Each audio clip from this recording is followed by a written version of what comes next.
ಶುಕ್ಲಾಂಬರಧರಂ ವಿಷ್ಣುಂ ಶಶಿವರ್ಣಂ ಚತುರ್ಭುಜಂ ಪ್ರಸನ್ನವದನಂ ಧ್ಯಾಯೇತ್ ಸರ್ವವಿಘ್ನೋಪಶಾಂತಯೇ ಸರ್ವವಿಘ್ನಪ್ರಶಮನಂ ಸರ್ವಸಿದ್ಧಿಕರಂ ಪರಂ ಸರೋಜೈವ ಪ್ರಣೇತಾರಂ ವಂದೇ ವಿದೇದಂ ಹರಿಂ ಲಕ್ಷ್ಮೀನಾರಾಯಣಂ ವಂದೇ ತದ್ಭಕ್ತಪ್ರವರೋಹ್ಯಃ ಶ್ರೀಮದಾನಂದತೀರ್ಥಾಖ್ಯೋ ಗುರುಸ್ತಂಜನಮಾಮ್ಯಂ ವೇದೇ ರಾಮಾಯಣೇ ಚೈವ ಪುರಾಣೇ ಭಾರತೇಥ ಆದವಂತೆ ಚ ಮಧ್ಯೆ ಚ ವಿಷ್ಣುಃ ಸರ್ವತ್ರ ಗೀಯತೆ ರಮಾಪತಿಂ ಪೂರ್ಣಗುಣಂ ಮುಕುಂದಂ ವ್ಯಾಸಂ ಚ ವಿಜ್ಞಾನಸಹಸ್ರಭಾನುಂ ಪೂರ್ಣಪ್ರಬೋಧಂ ಚ ಸುತತ್ವದೀಪಂ ಕ್ರಮಾತ್ ಗುರುಶ್ಚ ಪ್ರಣಮಾಮಿ ಮೂರ್ಧ್ನಾ ಅಭ್ರಮಂ ಭಂಗರಹಿತಂ ಅಜಡಂ ವಿಮಲಂ ಸದಾ ಆನಂದತೀರ್ಥಮತುಲಂ ಭಜೇ ತಾಪತ್ರಯಾಪಹಂ ಮಿಥ್ಯಾ ಸಿದ್ಧಾಂತ ದುರ್ಧ್ವಾಂತ ವಿಧ್ವಂಸನ ವಿಚಕ್ಷಣಃ ಜಯತೀರ್ಥಾಖ್ಯತರನಿರ್ಭಾಸತಾನ್ನೋ ಹೃದಂಬರೇ ಅರ್ಥಿಕಲ್ಪಿತ ಕಲ್ಪೋಯಂ ಪ್ರತ್ಯರ್ಥಿಗತಿಕೇಸರಿ ವ್ಯಾಸತೀರ್ಥಗುರು ಭೂಯಾದುಸ್ಮರಿಷ್ಟಾಸಿದ್ಧೇ ತಪೋ ವಿದ್ಯಾ ವಿರಕ್ತ್ಯಾದಿ ಸದ್ಗುಣೋಘಾಕರಾನಹಂ ವಾದಿರಾಜಗುರೂನ್ ವಂದೇ ಹಯಗ್ರೀವದಯಾಶ್ರಯ ಪೂಜ್ಯಾಯ ರಾಘವೇಂದ್ರಾಯ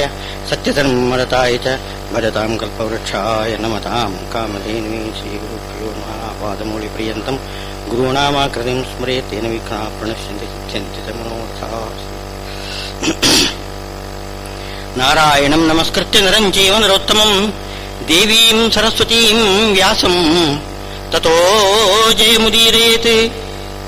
ಧೃತರಾಷ್ಟ್ರೋವಾಚ ಧರ್ಮಕ್ಷೇತ್ರೇ ಕುರುಕ್ಷೇತ್ರೇ ಸಮವೇತಾಯುತ್ಸವಃ ಮಾಮಕಾಃ ಪಾಂಡವಾಶ್ಚೈವ ಕಿಮಕುರೂವತ ಸಂಜಯ. ಧೃತರಾಷ್ಟ್ರ ಸಂಜಯನನ್ನು ಕೇಳ್ತಾ ಇದ್ದಾನೆ, ಕುರುಕ್ಷೇತ್ರದಲ್ಲಿ ಕೌರವರು ಪಾಂಡವರು ಸೇರಿ ಏನು ಮಾಡಿದರು? ಯುದ್ಧಕ್ಕಾಗಿ ಸೇರಿದ್ದಾರೆ. ಏನು ಮಾಡಿದರು? ಯುದ್ಧ ಮಾಡಿದರು ತಾನೆ. ಏನು ಪ್ರಶ್ನೆಗೆ ಅವಕಾಶ ಏನಿದೆ? ವ್ಯೂತ್ಸವ, ಯುದ್ಧವನ್ನು ಬಯಸಿ ಜೊತೆಗೆ ಸೇರಿ ಅವರು ಏನು ಮಾಡಿದರು ಅಂತ. ಯುದ್ಧ ಮಾಡಿದರು ಅಂತ ಒಟ್ಟಲೇಬೇಕು, ಅದೇನು ಹೇಳಬೇಕು ಅಂತೇನಿಲ್ಲ. ಪ್ರಶ್ನೆ ಯಾಕೆ ಮಾಡ್ತಿದ್ದಾನೆ ಅಂತಂದ್ರೆ, ಅಲ್ಲಿ ಯೂತ್ಸವ ಸಮವೇತ ಅಂತಿದೆ. ಜೊತೆಗೆ ಸೇರಿದ್ದಾರೆ, ಜೊತೆಗೆ ಸೇರಿದ್ದಾರೆ. ಅವರು ಜೊತೆಗೆ ಸೇರಿ ಏನು ಮಾಡಿದರು? ಅಥವಾ ಅಸಮವೇತ, ಜೊತೆಗೆ ಸೇರದೆ ಏನು ಮಾಡಿದರು? ಅದು ಪ್ರಶ್ನೆ ಅವರಿಗೆ. ನಿಜವಾಗಿ ಅವರು ಎಲ್ಲರೂ ಕೂಡ ಜೊತೆಗೆ ಸೇರಲಿಲ್ಲ. ಅಲ್ಲಿ ಮಾಮಕ ಪಾಂಡವಾಶ್ಚೈವ ಅಂತಿದೆ, ಇಬ್ಬರಿದಾರಲ್ಲ. ಸಮವೇತ ಅಸಮವೇತ ಅಂತ ಎರಡು ರೀತಿ ಪದಚ್ಛೇದ ಮಾಡಲಿಕ್ಕೆ ಬರ್ತದೆ. ಅಲ್ಲಿ ಕುರುಕ್ಷೇತ್ರೇ ಸಮವೇತ ಅಂತಿದೆ, ಕುರುಕ್ಷೇತ್ರೇ ಅಸಮವೇತ ಅಂತ ಒಂದು ಅಳು ಹಾಕಿಬಿಟ್ಟಲು ಮಾಡ್ಲಿಕ್ಕೆ ಬರ್ತದೆ. ಅದು ಸಂಸ್ಕೃತದಲ್ಲಿ ಹಾಗೆ ಸಂಧಿ ಮಾಡುವಾಗ, ಕನ್ನಡದಲ್ಲಿ ಲೋಪಸಂಧಿ ಆಗ್ತದೆ ನೋಡಿ, ಕೆಲವು ಕಡೆಯಲ್ಲಿ ಲೋಪಸಂಧಿ ಆಗ್ತದೆ. ಹಾಗೆ ಇಲ್ಲಿ ಇದು ಲೋಪ, ಅಕಾರ ಲೋಪ ಆಗಿಬಿಡ್ತದೆ ಸಂಧಿಯಲ್ಲಿ. ಹಾಗೇನಾಗ್ತದೆ, ಸಮವೇತ ಎಂಬುದನ್ನು ಅಸಮವೇತ ಅಂತ ಮಾಡ್ಕೊಂಡ್ಬಿಟ್ರೆ, ಅಲ್ಲಿ ಮಾಮಕರು ಅಸಮವೇತರು, ಪಾಂಡವರು ಸಮವೇತರು. ಏನು ಮಾಡಿದರು ಅಂತ ಪ್ರಶ್ನೆ ಬರ್ತದೆ. ಸಮವೇತ ಅಂದರೆ ಅರ್ಥವೇನು? ಜೊತೆಗೆ ಸೇರುವುದು ಅಂತ ಶಬ್ದಕ್ಕರ್ಥ. ಅಂದರೆ ಒಂದೇ ಕಡೆಯಲ್ಲಿ ಸೇರಿದ್ದಾರೆ, ಹೌದು, ಎಲ್ಲರೂ ಕೂಡ ಸೇರಿದ್ದಾರೆ. ಆದರೆ ಮಾನಸಿಕವಾಗಿ, ಭಾವನಾತ್ಮಕವಾಗಿ ಒಂದಾಗಲಿಲ್ಲ ನನ್ನ ಮಕ್ಕಳು. ಎಲ್ಲ ಒಬ್ಬೊಬ್ಬರು ಒಂದೊಂದು ದಿಕ್ಕು ತಿರುಗಿ ನೋಡ್ತಿದ್ದಾರೆ. ಒಂದೇ ದಿಕ್ಕಿಗೆ ಯಾರೂ ಬರ್ತಾ ಇಲ್ಲ. ಒಬ್ಬೊಬ್ಬರ ಆಲೋಚನೆ ಒಂದೊಂದು ರೀತಿ. ಪಾಂಡವರು ಹಾಗಲ್ಲ, ಅವ್ರದ್ದು ಒಂದೇ ಒಂದು ಆಲೋಚನೆ. ಏನದು? ನಾರಾಯಣ ದಿಟ್ ತದನುಬಂಧಿ ನಿಗ್ರಹ ಕ್ಷತ್ರಿಯಾಣ ಪರಮೋ ಧರ್ಮ. ನಾರಾಯಣ ದ್ವೇಷಗಳು ಯಾರಿದ್ದಾರೆ? ವಿಷ್ಣು ದ್ವೇಷಗಳು, ಕೃಷ್ಣನನ್ನು ದ್ವೇಷ ಮಾಡ್ತಕ್ಕಂಥ. ಅದಕ್ಕೋಸ್ಕರನೇ ಯುದ್ಧ ಅಂತೆ. ಈ ತೊಡೆ ಮುರಿದಿದ್ದು ಭೀಮಸೇನ ದೇವರು ಅದು ಮುಖ್ಯ ಅಲ್ಲ. ತೊಡೆ ಮುರಿದು ಕೆಳಗಡೆ ಬಿದ್ದಿದ್ದಾನೆ ದುರ್ಯೋಧನ, ಅವನ ತಲೆಯನ್ನು ತುಳಿದಿದ್ದಾರೆ ಭೀಮಸೇನ ದೇವರು. ಮುಖ್ಯವಾಗಿ ಶ್ರೀಕೃಷ್ಣನಿಗೆ ಅಪಚಾರ ಮಾಡಿದ್ದಾನೆ ದುರ್ಯೋಧನ. ಏನು ಅಂತಂದ್ರೆ, ಕೃಷ್ಣನನ್ನು ಪಣವಾಗಿಡು ಅಂತ ಕೇಳಿದ್ದಾನೆ. ದ್ರೌಪದಿಯನ್ನು ಪಣವಾಗಿಡು ಅಂತ ಕೇಳಿದ್ದು ಅದು ಅದು ಅದು ಒಂದು ಅನ್ಯಾಯ ಮಾಡಿದ್ದಾನೆ. ಅದರ ಜೊತೆಗೆ ಶ್ರೀಕೃಷ್ಣನನ್ನು ಪಣವಾಗಿಡು, ಎಲ್ಲಿವರೆಗೆ ಇದು ದೌಷ್ಟ್ಯ ದುರ್ಯೋಧನನದು. ಅದಕ್ಕೆ ಭೀಮಸೇನ ದೇವರು ಪ್ರತಿಜ್ಞೆ ಮಾಡಿದರು, ತೊಡೆ ಮುರಿದು ಕೆಳಗಡೆ ಬೀಳಿಸ್ತೇನೆ, ನಿನ್ನ ತಲೆ ತೊಳೆಯುತ್ತೇನೆ.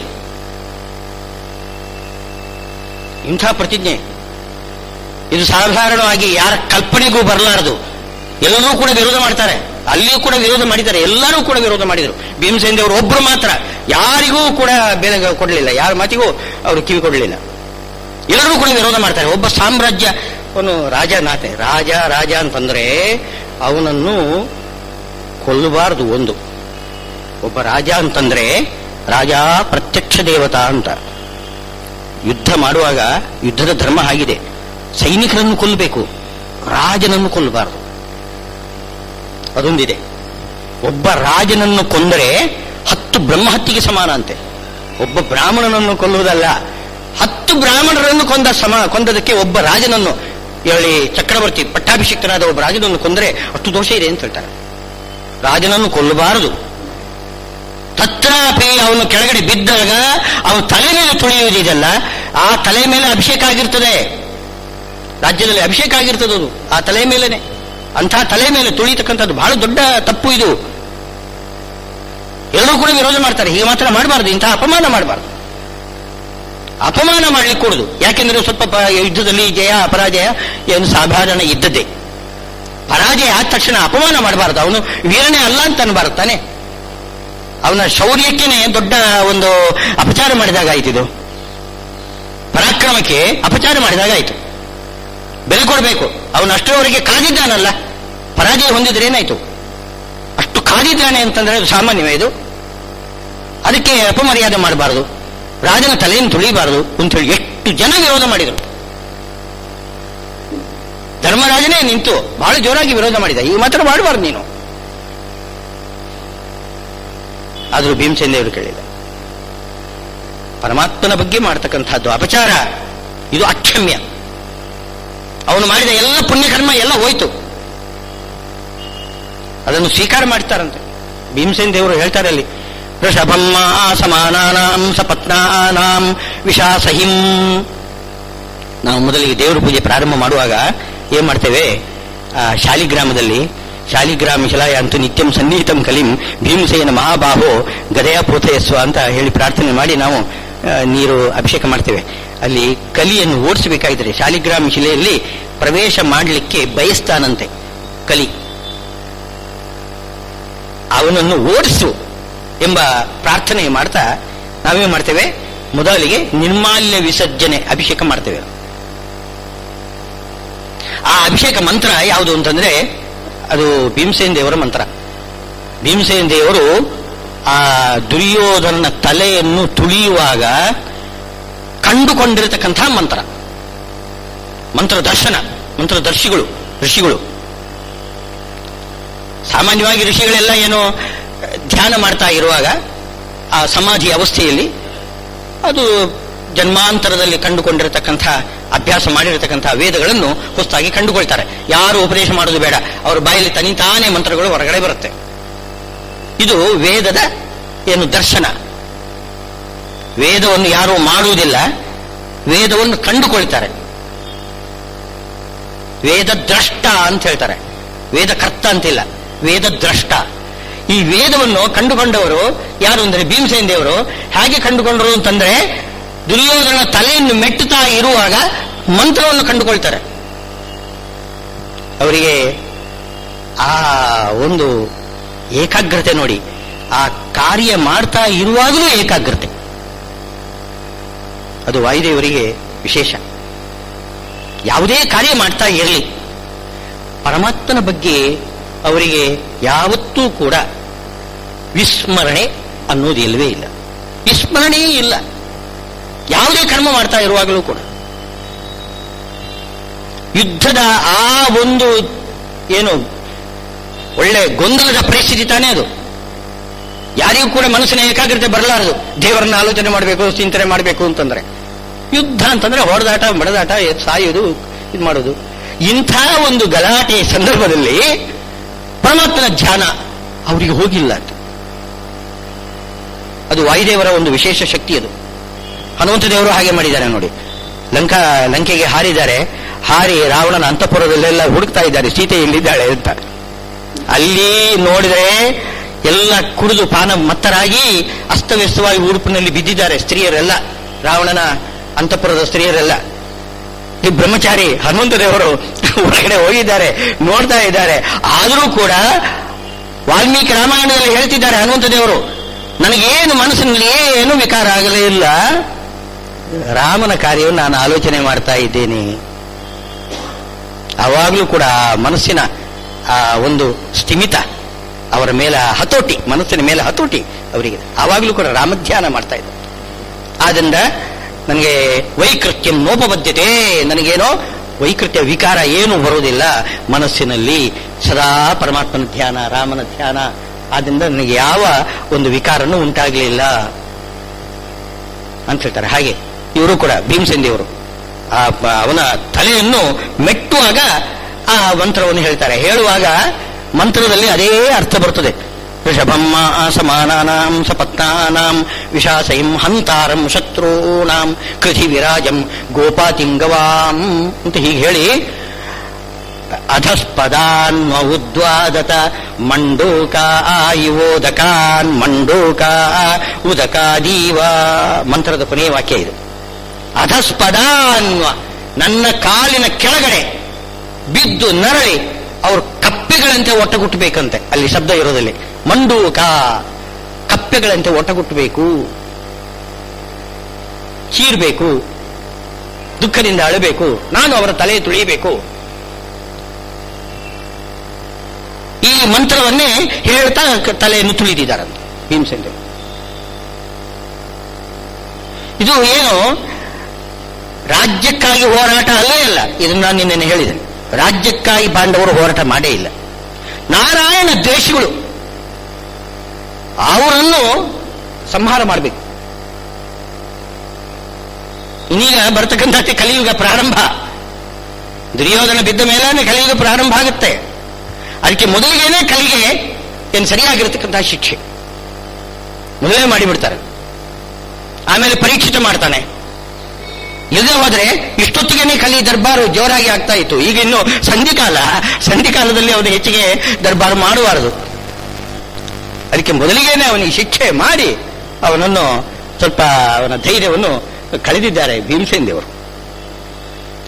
ಅಂತೂ ಏನು ಅಂತಂದ್ರೆ, ನಾರಾಯಣ ದ್ವೇಷಗಳು ಯಾರಿದ್ದಾರೆ ಅವರನ್ನು ಶಿಕ್ಷೆ ಮಾಡದೆ ಬಿಡಬಾರದು. ಇದು ಒಂದೇ ಒಂದು ಉದ್ದೇಶ. ಇದು ಸಮವೇತ, ಎಲ್ಲರನ್ನು ಒಟ್ಟು ಸೇರಿಸಲಿಕ್ಕೆ ಇರತಕ್ಕಂತಹ, ಭಾವನಾತ್ಮಕವಾಗಿ ಎಲ್ಲರನ್ನು ಒಂದುಗೂಡಿಸಲಿಕ್ಕೆ ಒಂದು ಐಕ್ಯ ಮಂತ್ರ. ಯಾವುದದು ಐಕ್ಯ ಮಂತ್ರ ಅಂತ ಹೇಳ್ತಾರೆ ನೋಡಿ. ಅವೆಲ್ಲ ಒಟ್ಟಿಗೆ ಸೇರಬೇಕಾದ್ರೆ, ಸಂಘಟನೆ ಆಗಬೇಕಾದ್ರೆ ಒಂದು ಐಕ್ಯ ಮಂತ್ರ ಬೇಕು. ಇಲ್ಲಿ ಐಕ್ಯ ಮಂತ್ರ ಯಾವುದು ಅಂತಂದ್ರೆ, ನಾರಾಯಣ ದ್ವೇಷಿಗಳು ಯಾರಿದ್ದಾರೆ ಅವರನ್ನು ಮಟ್ಟ ಹಾಕಬೇಕು. ಒಂದೇ ಮಂತ್ರ. ಪಾಂಡವರೆಲ್ಲ ಹಾಗೇನೆ ಹೇಳ್ತಾರೆ. ಮುಂದಕ್ಕೆ ವ್ಯೂಢ ಅಂತ ಶಬ್ದವನ್ನು ಹೇಳ್ತಾರೆ. ವ್ಯೂಢ ಅಂದರೂ ಇದೇ ಅರ್ಥ. ಸೈನ್ಯ ಸುಮ್ಮನೆ ವ್ಯೂಹ ಮಾಡಿದ್ದಲ್ಲ, ಒಟ್ಟಿಗೆ ಸೇರಿಸಿ ನಿಲ್ಲಿಸಿ ಬಿಟ್ರೆ ಅದು ಸರಿಯಾದ ಇದು ದಾಢ್ಯ ಇರುವುದಿಲ್ಲ ಸೈನ್ಯಕ್ಕೆ. ಒಟ್ಟಿಗೆ ಸೇರಿಸಿ ತಕ್ಷಣ ಏನೋ ಒಂದು ಆಕಾರ ಮಾಡ್ತಾರೆ. ಪದ್ಮವ್ಯೂಹ, ಚಕ್ರವ್ಯೂಹ ಇತ್ಯಾದಿಗಳಿದೆ, ಏನೋ ವ್ಯೂಹಗಳು ಮಾಡಿ ನಿಲ್ಲಿಸ್ತಾರೆ. ಅದು ಒಳಗಡೆ ಶತ್ರುಗಳು ಪ್ರವೇಶ ಮಾಡ್ಲಿಕ್ಕೆ ಆಗುವುದಿಲ್ಲ. ಆ ರೀತಿ ಸೈನ್ಯವನ್ನು ಸೇರಿಸ್ತಕ್ಕಂಥದ್ದು ಒಂದು ಕ್ರಮ ಇದೆ. ಅದಕ್ಕೆ ವ್ಯೂಹ ಅಂತ ಹೇಳ್ತಾರೆ. ಆ ವ್ಯೂಹ ಇದೆಲ್ಲ ಅದು ತೋರಿಕೆಗೆ ಹೊರಗಡೆ. ಒಳಗಡೆ ಸೈನಿಕರನ್ನು ಒಂದಾಗಿ ಜೋಡಿಸ್ತಕ್ಕಂಥದ್ದು ಇದೆಯಲ್ಲ, ಕೂಡಿಸ್ತಕ್ಕಂಥದ್ದು, ಒಂದಾಗಿ ಮಾಡ್ತಕ್ಕಂಥದ್ದು, ಅದು ಮುಖ್ಯವಾಗಿರತಕ್ಕಂತಹ ಒಂದು ನೈತಿಕ ಬಲ ಅಂತ ಹೇಳ್ತಾರೆ. ನೈತಿಕ ಬಲ. ಆ ದುಷ್ಟನನ್ನು ಸಂಹಾರ ಮಾಡಬೇಕು ಅಂತ ಒಂದೇ ಒಂದು ಉದ್ದೇಶದಿಂದ ಆ ಪಾಂಡವರೆಲ್ಲ ಜೊತೆಗೆ ಸೇರಿದ್ದಾರೆ. ಪಾಂಡವರ ಸೈನ್ಯ ಎಲ್ಲ ದೇವತೆಗಳಂತೆ, ಪುಣ್ಯಾಭಿಮಾನಿ ದೇವತೆಗಳು, ಪುಣ್ಯಕ್ಕೆ ಅಭಿಮಾನಿಗಳಾಗಿರತಕ್ಕಂತಹ ದೇವತೆಗಳು. ಕೌರವರ ಸೈನಿಕರೆಲ್ಲ ಪಾಪಕ್ಕೆ ಅಭಿಮಾನಿಗಳಾದ ಅಸುರರು. ಅಂತೂ ಪುಣ್ಯ ಪಾಪಗಳ ಜೊತೆಗೆ ಪರಸ್ಪರವಾಗಿ ಇವಾಗ ಜಗಳ. ಕೊನೆಗೆ ಅದು ಪುಣ್ಯವೇ ಗೆಲ್ಲಬೇಕು, ಪುಣ್ಯದ ಪಕ್ಷ ಗೆಲ್ಲಬೇಕು. ಯಥೋ ಧರ್ಮ ತಥೋ ಜಯ. ಧರ್ಮ ಅಂದ್ರೆ ಏನು? ಪುಣ್ಯ. ಯಾವ ಕಡೆ ಧರ್ಮ ಇದೆಯೋ ಅಲ್ಲಿ ಕೃಷ್ಣ. ಯಥೋ ಧರ್ಮ ತಥ ಕೃಷ್ಣ, ಯಥ ಕೃಷ್ಣ ತಥೋ ಜಯ. ಎಲ್ಲಿ ಧರ್ಮ ಇದೆ, ಎಲ್ಲಿ ಪುಣ್ಯ ಇದೆ, ಅಲ್ಲಿ ಪರಮಾತ್ಮ ಇದ್ದಾನೆ ಸಹಾಯಕ್ಕೆ. ಎಲ್ಲಿ ಅಧರ್ಮ ಇದೆ ಅಲ್ಲಿ ಕೃಷ್ಣ ಇರುವುದಿಲ್ಲ.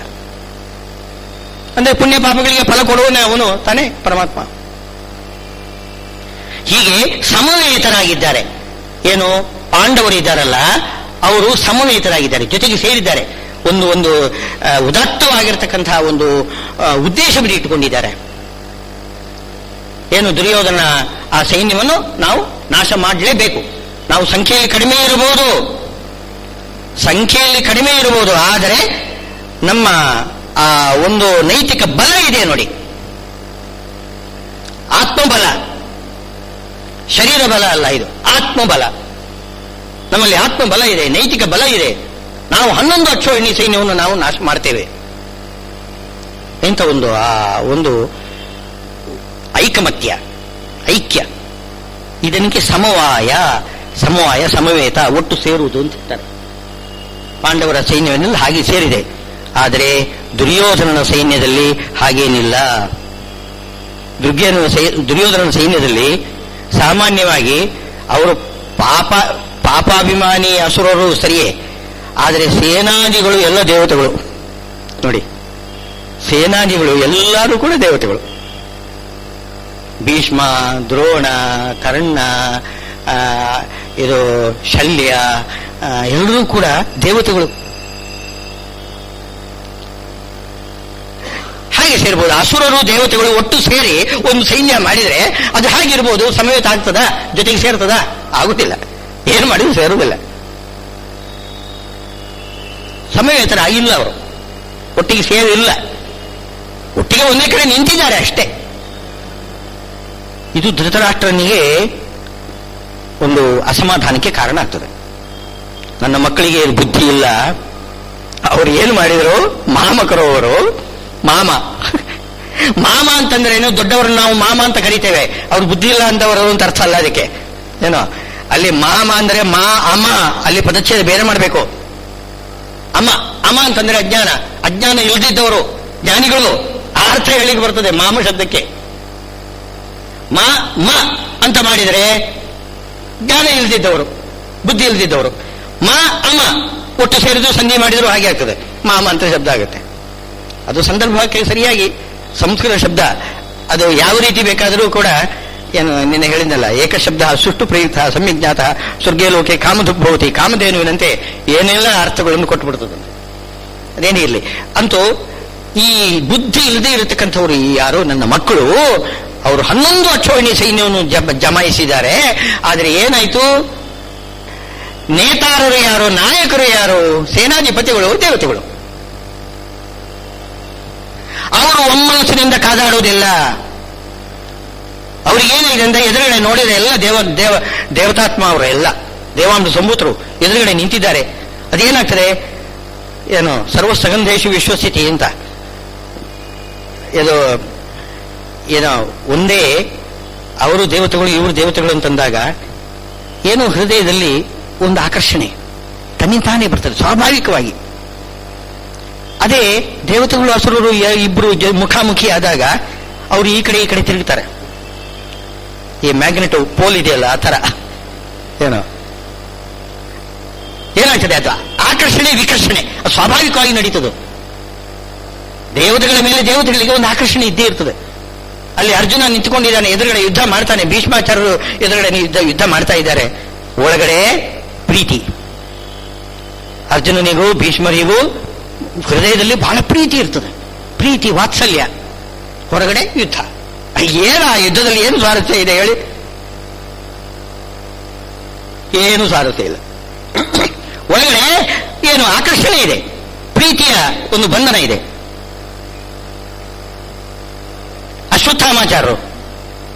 ಅಶ್ವತ್ಥಾಮಾಚಾರ್ಯರಿಗೆ ಯುದ್ಧ ಅರ್ಜುನನೊಂದಿಗೆ ಹೋರಾಟ ಮಾಡಲಿಕ್ಕೆ ಬರಲಿಲ್ಲ. ಅವರಿಗೆ ಎಷ್ಟು ಕಷ್ಟ ಆಯ್ತು ಗೊತ್ತೇ? ಯಾಕೆಂದ್ರೆ ಅಶ್ವತ್ಥಾಮಾಚಾರ್ಯರಿಗೆ ಅರ್ಜುನ ಅಂದ್ರೆ ಬಹಳ ಪ್ರೀತಿ. ಮನಃಪೂರ್ತಿಯಾಗಿ ಯುದ್ಧ ಮಾಡಲಿಕ್ಕೆ ಆಗುವುದಿಲ್ಲ ಅವರಿಗೆ. ಭೀಷ್ಮಾಚಾರ್ಯ ಆಗಲಿ, ದ್ರೋಣಾಚಾರ್ಯ ಆಗಲಿ. ದ್ರೋಣಾಚಾರ್ಯರಂತೂ ಅರ್ಜುನನನ್ನು ತನ್ನ ಮಗನಿಗಿಂತ ಹೆಚ್ಚು ನೋಡಿಕೊಂಡಿದ್ದಾರೆ. ಅಶ್ವತ್ಥಾಮನಿಗಿಂತ ಹೆಚ್ಚು ಪ್ರೀತಿ ಅರ್ಜುನನಲ್ಲಿ. ಯಾರಿಗೆ ಆಗಿದ್ರೆ? ವಿಕರ್ಣ, ಇವನು ಕರ್ಣ ಅವನೇನೋ ದುರ್ಯೋಧನ ಪಕ್ಷದಲ್ಲಿ ನಿಂತ್ಕೊಂಡು ಬಹಳ ಅಪಚಾರ ಮಾಡಿದ್ದಾನೆ ಪಾಂಡವರ ಮೇಲೆ. ಆದರೆ ಅಸುರಾವೇಶ ಅದು ಯಾವಾಗಲೂ ಇರುವುದಿಲ್ಲ. ಅಸುರಾವೇಶ ಕೆಲವೊಮ್ಮೆ ಏನಾಗ್ತದೆ, ಅಸುರಾವೇಶ ಹೋಗಿರ್ತದೆ, ಆಗ ಪ್ರೀತಿ ತೋರಿಸ್ತಾನೆ. ಕುಂತಿಗೆ ಮಾತು ಕೊಡ್ತಾನೆ, ನಿನ್ನ ಮಕ್ಕಳು ಬೇರೆ ಯಾರನ್ನು ನಾನು ಸಾಯಿಸುವುದಿಲ್ಲ, ಅರ್ಜುನನನ್ನು ಒಬ್ಬನನ್ನು ಅಂತ. ಅದು ಅರ್ಜುನನ ಮೇಲೆ ಯಾಕೆ ಸೇಡು, ಆ ರೀತಿ ಸೇಡಿನ ಭಾವನೆ ಯಾಕೆ ಬಂತು ಅಂದ್ರೆ ಪೂರ್ವ ಜನ್ಮದ ಸಂಸ್ಕಾರ. ಹಿಂದಿನ ಜನ್ಮದಲ್ಲಿ ವಾಲಿ ಸುಗ್ರೀವರಾಗಿದ್ದರು ಅವರು. ವಾಲಿ ಸುಗ್ರೀವರಾದರೂ ಆ ಜಗಳ ಆಗಿರ್ತಕ್ಕಂಥದ್ದು ಆ ಒಂದು ಸಂಸ್ಕಾರ ಒಳಗಡೆ ಇದೆ. ಏನು ಒಂದು ಸ್ಪರ್ಧೆ ಅದು, ದ್ವೇಷ ಇಲ್ಲ. ಇದು ಯಾಕೆ ಹೇಳಬೇಕು ಅಂತಂದ್ರೆ, ಕರ್ಣನಿಗೆ ಪರಶುರಾಮ ದೇವರು ಶಾಪ ಕೊಡ್ತಾನೆ ನೋಡಿ. ದ್ವೇಷದಿಂದ ನೀನು ಯುದ್ಧ ಮಾಡಿದರೆ ನಿನ್ನನ್ನು ಯಾರು ಸೋಲಿಸೋರಿಲ್ಲ. ಸ್ಪರ್ಧೆಯಿಂದ ನೀನೇನಾದರೂ ಯುದ್ಧ ಮಾಡಿದರೆ, ದ್ವೇಷ ಇಲ್ಲದೆ ಸ್ಪರ್ಧೆಯಿಂದ ನೀನೇನಾದರೂ ಯುದ್ಧ ಮಾಡಿದರೆ ನೀನು ಸೋತೋಗ್ತೀಯ. ಹೇಗೆ ಸೋತೋಗ್ತಿ? ನಿನಗೆ ಅಸ್ತ್ರ ಮಂತ್ರಗಳು ಯಾವುದು ನೆನಪಿಗೆ ಬರೋದಿಲ್ಲ.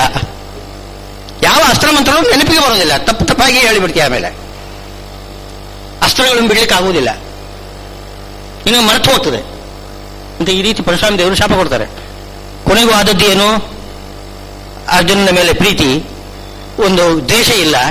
ದ್ವೇಷ ಇಲ್ಲದೆ ಕೇವಲ ಸ್ಪರ್ಧೆ. ನಾನೇನು ಕಡಿಮೆ, ಅರ್ಜುನನಿಗಿಂತ ನಾನೇನು ಕಡಿಮೆ, ನಾನು ಅರ್ಜುನನಿಗಿಂತ ಹೆಚ್ಚು ಶ್ರೇಷ್ಠ ಬಿಲ್ಲುವಿದ್ಯೆಯಲ್ಲಿ, ಹೀಗೆ ತೋರಿಸುವ ಚಪಲ, ಜಗತ್ತಿಗೆ ತೋರಿಸಬೇಕು ತಾನು ಒಳ್ಳೆ ಯುದ್ಧ ಮಾಡ್ತಕ್ಕಂಥವನು. ಈ ಒಂದು ಸ್ಪರ್ಧೆಯಿಂದ ಯುದ್ಧ ಮಾಡ್ತಾ ಇದ್ದಾನೆ. ಹಾಗೇನಾಯ್ತು, ಪರಶುರಾಮ ದೇವರ ಶಾಪ ಫಲಿಸ್ತು. ಸ್ಪರ್ಧೆಯಿಂದ ಯಾವಾಗ ಯುದ್ಧ ಮಾಡ್ತಾನೋ ಆವಾಗ ಎಲ್ಲ ಅವನ ಮಂತ್ರಗಳೆಲ್ಲ ಎಲ್ಲ ವಿಸ್ಮರಣೆ ಆಗಿಬಿಡ್ತದೆ. ಹೀಗೆ ಏನು ಯಾರು ಇವನು ಕೂಡ, ಕರ್ಣನೂ ಕೂಡ ಮನಪೂರ್ವಕವಾಗಿ ಎದುರಾಳಿಯನ್ನು ಸಾಯಿಸಬೇಕು, ಕೊಲ್ಲಬೇಕು ಅಂತೆಂಬ ಆ ಘನ ಉದ್ದೇಶ ಇಟ್ಟುಕೊಂಡು ಏನೋ ಆ ರೀತಿ ಯುದ್ಧ ಮಾಡುವುದೇ ಇಲ್ಲ. ಅರ್ಧ ಮನಸ್ಸಿನಿಂದ ಯುದ್ಧ ಮಾಡ್ತಾರೆ, ಜೊತೆಗೆ ಸೇರುವುದೇ ಇಲ್ಲ. ಯುದ್ಧಕ್ಕೆ ಸರಿಯಾಗಿ ನಿಲ್ಬೇಕಲ್ಲ, ನಿಲ್ಲುವುದಿಲ್ಲ. ಅಸಮಯತರು ಇವರೆಲ್ಲ. ಭೀಷ್ಮಾಚಾರ್ಯ ಆಗಲಿ, ದ್ರೋಣಾಚಾರ್ಯ ಆಗಲಿ, ಕರ್ಣ ಆಗಲಿ. ವಿಕರ್ಣ ಒಬ್ಬ ಇದ್ದಾನೆ, ಅವನು ವಿಚಿತ್ರ. ಅವನು ಇದ್ದಕ್ಕಿದ್ದ ಹಾಗೆ ಏನೇನೋ ಮಾತನಾಡಿಬಿಡ್ತಾನೆ. ಅಲ್ಲಿ ಎಲ್ಲ 100 ಮಂದಿ ಕೌರವರು ಕೂಡ ಎಲ್ಲರೂ ಕೂಡ ಜೊತೆಗೆ ಸೇರಿ ಒಕ್ಕರಿನಲ್ಲಿ ಎಲ್ಲವರು ಸೇರಿ ಪಾಂಡವರಿಗೆ ಅಪಜಯ ಆಯಿತು, ಹಾಗೆ ಅಂತ ಹೇಳಿ ದ್ರೌಪದಿಗೆ ಅಪಮಾನ ಮಾಡಲಿಕ್ಕೆ ತೊಡಗಿದ್ದಾರೆ.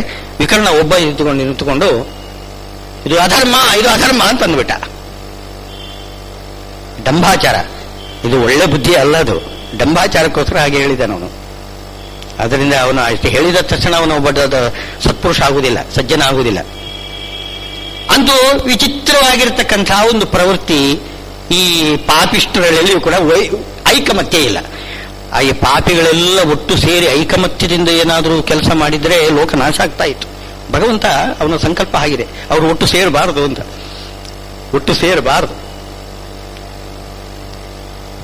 ಆದ್ರಿಂದ ಜಗತ್ತು ಉಳಿದಿದೆ, ಇದರಲ್ಲಿ ಲೋಕ ನಾಶ ಆಗ್ತಾ ಇತ್ತು. ಹೀಗಾಗಿ ಏನಾಗಿದೆ, ನನ್ನ ಮಕ್ಕಳು ಸಮವೇತರಲ್ಲ, ಒಟ್ಟು ಸೇರುವುದಿಲ್ಲ. ಅವರು ಇವರು ಪಾಂಡವರು ಒಟ್ಟು ಸೇರ್ತಾರೆ. ಆದ್ದರಿಂದ ಏನ್ ನಡೀತು ಹೇಳು? ಸುಮ್ಮನೆ ಯುದ್ಧ ಮಾಡಿದ್ರು ಹೌದು, ಅದು ಸರಿಯೇ. ಆದರೆ ಯುದ್ಧ ಯಾವ ರೀತಿ ನಡೆಯಿತು? ಹೀಗೆ ಪ್ರಶ್ನೆ ಮಾಡ್ತಾ ಇದ್ದಾನೆ ಧೃತರಾಷ್ಟ್ರ. ಅದಕ್ಕೆ ಸಂಜಯ ಉತ್ತರ ಕೊಡ್ತಿದ್ದಾನೆ. ದೃಷ್ಟ್ವಾತು ಪಾಂಡವಾನೀಕಂ ವ್ಯೂಢಂ ದುರ್ಯೋಧನಸ್ತದಾ ಆಚಾರ್ಯಮುಪಸಂಗಮ್ಯ ರಾಜಾ ವಚನಮಬ್ರವೀತ್.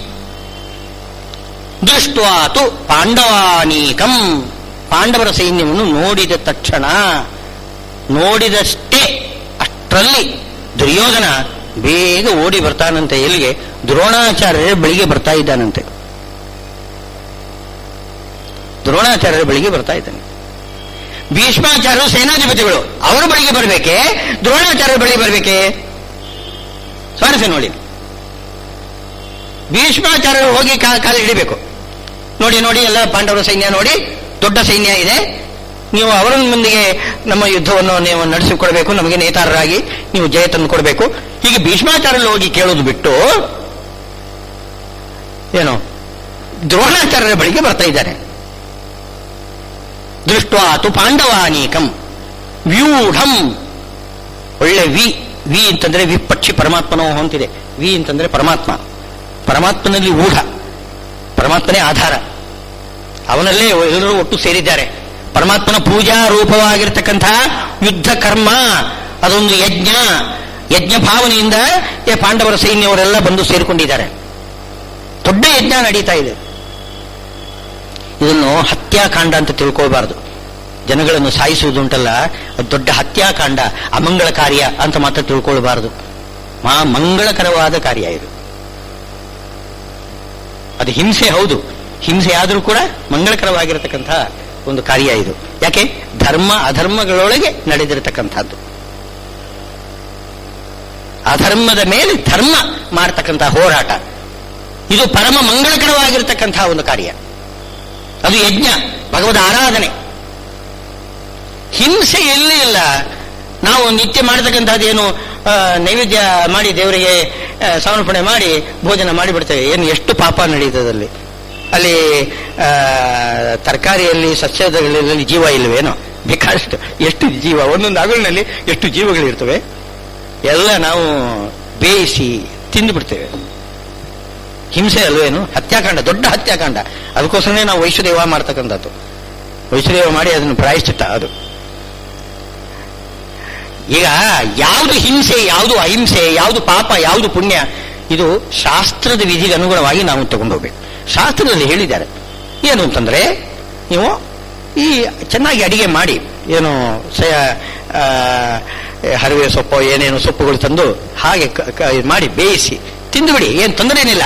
ಹಾಗೆ ತಿನ್ನುವಾಗ ಕ್ರಮ ಹೇಗಿರಬೇಕು ಅದನ್ನು ದೇವರಿಗೆ ಸಮರ್ಪಣೆ ಮಾಡಿ, ವೈಶ್ವರ್ಯ ಇತ್ಯಾದಿಗಳನ್ನು ಮಾಡಿ, ಬ್ರಾಹ್ಮಣರಿಗೆ ಸ್ತೋದಕ ಕೊಟ್ಟು ಅವರಿಗೆ ಊಟ ಮಾಡಿಸಿ ಆಮೇಲೆ ನೀವು ಊಟ ಮಾಡಿ ಅಂತ ಹೇಳಿ ಒಂದು ಕ್ರಮ, ಒಂದು ವಿಧಾನ ಮಾಡಿದ್ದಾರೆ. ಆ ವಿಧಿಗನುಗುಣವಾಗಿ ಮಾಡಿದರೆ ಅದು ಪುಣ್ಯ, ಅದು ಧರ್ಮ, ಪುಣ್ಯ ಕಾರ್ಯ. ಆ ವಿಧಿಗೆ ವ್ಯತಿರಿಕ್ತವಾಗಿ ನೀವೇನು ಮಾಡಿದರೆ ಅದು ಪಾಪ ಕಾರ್ಯ. ಇದು ಒಂದು ವಿಧಿ. ಯಾರಿಗೆ? ಕ್ಷತ್ರಿಯರಿಗೆ ವಿಹಿತವಾಗಿರತಕ್ಕಂಥದ್ದು ವಿಶೇಷತಃ ಅಂತ ಹೇಳಿದ್ದಾರೆ. ಎಲ್ಲರಿಗೂ ಕೂಡ ವಿಧಿಯೇ. ಧರ್ಮ ಎಂಬುದು ಅಧರ್ಮವನ್ನು ಮೆಟ್ಟಿ ಹಾಕಲೇಬೇಕು. ಅಧರ್ಮ ಎಲ್ಲಿದ್ರೂ ಕೂಡ ಅವರನ್ನು ನಾಶ ಮಾಡಬೇಕು. ಅದು ಕ್ಷತ್ರಿಯರಿಗೆ ವಿಶೇಷವಾದ ಧರ್ಮ. ಅದು ಶಾಸ್ತ್ರದಲ್ಲಿ ವಿಹಿತವಾಗಿರತಕ್ಕಂಥದ್ದು. ಆದ್ದರಿಂದ ಇದು ಹತ್ಯಾಕಾಂಡ, ಇದು ದೊಡ್ಡ ಒಂದು ಏನು ಪ್ರಾಣಿ ವಧೆ ಅಂತ ಹಾಗೆ ತಿಳ್ಕೊಳ್ಬಾರ್ದು. ಅದೊಂದು ಯಜ್ಞ ಅಂತ ಹೇಳ್ಬೇಕು. ಯಜ್ಞ ಅಂತ ನೋಡಿ ಅಲ್ಲಿ ಏನ್ ಮಾಡ್ತೇವೆ, ಅಲ್ಲಿ ವಾಯುವ್ಯಂ ಶ್ವೇತಮಾಲಭೇತ ಭೂತಿಕಾಮಹ ಅಂತ. ಸಂಪತ್ತು ಬರಬೇಕಾಗಿದ್ದರೆ ನೀವು ವಾಯುದೇವರಿಗೆ ಪ್ರೀತಿ ಪಾತ್ರವಾಗಿರ್ತಕ್ಕಂಥ ಒಂದು ಪ್ರಾಣಿಯನ್ನು ವಧ ಮಾಡಿ, ಹೋಮ ಮಾಡಿ, ಯಾಗ ಮಾಡಿ ಅಂತ ಹೇಳ್ತಾರೆ. ಅಯ್ಯ, ಒಂದು ಪ್ರಾಣಿಯನ್ನು ಕೊಂದು ಹೋಮ ಮಾಡಿಬಿಟ್ರೆ ಅದು ದೇವರಿಗೆ ಪ್ರೀತಿ ಅಂತಂದ್ರೆ ಶಾಸ್ತ್ರದಲ್ಲಿ ಹೇಳಿದ್ದಾರೆ. ಆದ್ರಿಂದ ಅದೇನು ತಪ್ಪು ಅಂತ ತಿಳ್ಕೊಳ್ಬಾರದು. ಶಾಸ್ತ್ರದಲ್ಲಿ ಹೇಳಿದ ಮೇಲೆ ಅದು ಹಿಂಸೆ ಅಲ್ಲ. ಹಿಂಸೆ ಅಲ್ಲ, ಅದು ಅಹಿಂಸೆನೆ, ವಿಹಿತವಾಗಿರ್ತಕ್ಕಂಥದ್ದು. ಅದು ಕಲಿಯುಗದಲ್ಲಿ ಇಲ್ಲ, ಅದರಲ್ಲೂ ಕೂಡ ಹೇಳ್ತಾರೆ. ಬೇರೆ ಯುಗದಲ್ಲಿ ಅದು ಧರ್ಮ, ಕಲಿಯುಗದಲ್ಲಿ ಮಾತ್ರ ಹಾಗೆ ಮಾಡಬಾರ್ದು. ಪ್ರತ್ಯಕ್ಷ ಪಶು ಹಿಂಸಾ ಮಾಡಬಾರ್ದು. ಅದಕ್ಕೋಸ್ಕರ ಪಿಷ್ಟ ಪಶು ಅಂತ ಮಾಡ್ತಾರೆ. ಪಿಷ್ಟ ಪಶು ಮಾಡಿ ಯಾಗ ಮಾಡ್ತಾರೆ ಕಲಿಯುಗದಲ್ಲಿ. ಅಂತೂ ಶಾಸ್ತ್ರದಲ್ಲಿ ಏನು ಹೇಳಿದ್ದಾರೆ ಅದು ನಿಜವಾಗಿರ್ತಕ್ಕಂಥ ಧರ್ಮ, ಪುಣ್ಯಕರವಾಗಿರ್ತಕ್ಕಂಥದ್ದು. ಈ ರೀತಿ ಪುಣ್ಯಕರವಾಗಿರ್ತಕ್ಕಂತಹ ಒಂದು ಕರ್ಮ ಮಾಡಲಿಕ್ಕೋಸ್ಕರ ಭಗವಂತನಿಗೋಸ್ಕರ, ಭಗವಂತನ ಪೂಜಾರೂಪವಾಗಿ ಯಜ್ಞರೂಪವಾಗಿರ್ತಕ್ಕಂತಹ ಒಂದು ರಣಯಜ್ಞ ರೂಪವಾಗಿರ್ತಕ್ಕಂತಹ ಒಂದು ಕರ್ಮ ಮಾಡಿ, ಇದರಲ್ಲಿ ಅಂತಹ ಒಂದು ಕರ್ಮದಿಂದ ಭಗವಂತ ಶ್ರೀಕೃಷ್ಣ ಪ್ರತ್ಯಕ್ಷ ನಿಂತಿದ್ದಾನೆ ನೋಡಿ. ಶ್ರೀಕೃಷ್ಣ ಪ್ರತ್ಯಕ್ಷ ಯಜ್ಞಮೂರ್ತಿ. ಸಕಲ ಯಜ್ಞಗಳನ್ನು ಕೂಡ ಭೋಗಿಸ್ತಕ್ಕಂಥವನು ಯಜ್ಞಮೂರ್ತಿ ಭಗವಂತ. ಅವನೇ ಮಾಡಿಸ್ತಾನೆ, ತಾನೇ ಅದನ್ನು ಸ್ವೀಕಾರ ಮಾಡ್ತಾನೆ. ಯಜ್ಞ ಮಾಡಿಸ್ತಾನೆ, ಆ ಯಜ್ಞವನ್ನು ತಾನೇ ಸ್ವೀಕಾರ ಮಾಡ್ತಾನೆ. ಸಾಕ್ಷಾತ್ತಾಗಿ ನಿಂತುಕೊಂಡಿದ್ದಾನೆ ಭಗವಂತ. ಅವನ ಮುಂದೆ ಪಾಂಡವರೆಲ್ಲ ಏನು ಮಾಡ್ತಾರೆ, ಒಂದು ಯಜ್ಞ ರೂಪವಾಗಿ ಆ ಕೌರವರ ಸೇನೆಯನ್ನು ನಾಶ ಮಾಡತಕ್ಕಂತಹ ಒಂದು ಯಜ್ಞದ ಒಂದು ಕಾರ್ಯ ಅದನ್ನು ನಡೆಸ್ತಾ ಇದ್ದಾರೆ. ವ್ಯೂಢಂ ಅಂದರೆ ಪರಮಾತ್ಮನನ್ನೇ ಆಶ್ರಯಿಸಿ ಅವನ ಪೂಜಾರೂಪವಾಗಿ ಎಲ್ಲ ಕರ್ಮವನ್ನು, ಯಜ್ಞ ಕರ್ಮವನ್ನು ಮಾಡಲಿಕ್ಕೋಸ್ಕರ ಅಲ್ಲಿ ಸೇರಿದ್ದಾರೆ. ಅಂಥ ಒಂದು ಪಾಂಡವ ಅನೇಕ ಅಂದ್ರೆ ಸೈನ್ಯ, ಪಾಂಡವರ ಸೈನ್ಯ ದೃಷ್ಟ್ವಾ ನೋಡಿದಾಗ ದುರ್ಯೋಧನಿಗೆ ಭಯ ಆಯ್ತು, ತುಂಬಾ ಭಯ ಆಗೋಯ್ತು.